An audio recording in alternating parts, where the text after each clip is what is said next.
थो वञा बस खणी सब बार पंहिंजा सूर सिर ते थो वञा वो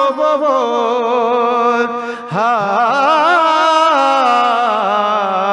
ओ शलबा जप वई अल्लाह मिल मोहम्मद अण ॾिठे मां अॼु सफ़र ते थो वञा।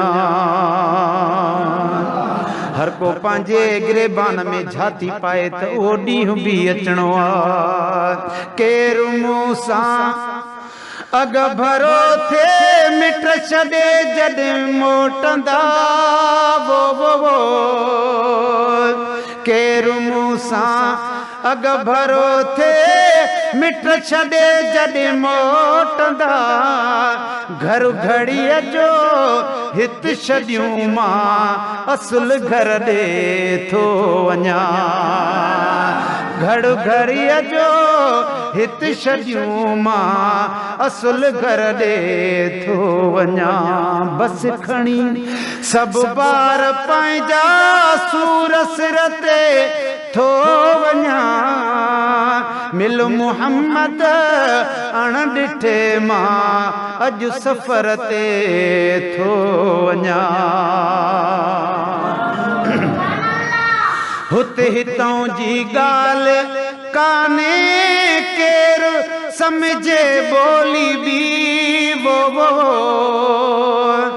अला वो पर मेरे मेरे माल तू मरी वेंदे मिठड़ा ने बउन थई नाणे खे ओ यथई जर सवाल रिया इबादत रब जे ॿियो कहिड़ो आहे कमाल अदा जंहिंजो आबद अमाल तॾो तंहिंजो घोरियो। हुते हितां जी ॻाल्हि काने केरु समझे बोली बि ज़ात नालो नेठ पुछंदा अहिड़े दर ते थो वञा मिल मोहम्मद अण ॾिठे मां अॼु सफ़र ते थो वञा। सार लहजाए ऐं सैयदा अॼु पिरी परदेस में सार लहजाए सैयदा अॼु पिरी परदेस में थी मुसाफ़िर ऐं अकेलो दूर थर ते थो वञा। बस खणी सब बार पंहिंजा सूर सिर ते थो वञा मिल मोहम्मद अण ॾिठे मां अॼु सफ़र ते थो वञा। आई मुश्किल केरु टारे बस मोहम्मद तो बिना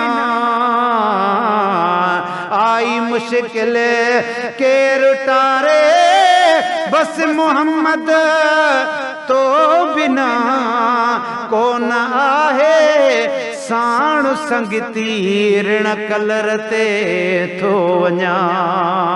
बस खणी सब बार पंहिंजा सूर सिर ते थो वञा मिल मोहम्मद अण ॾिठे मां अॼु सफ़र ते थो वञा।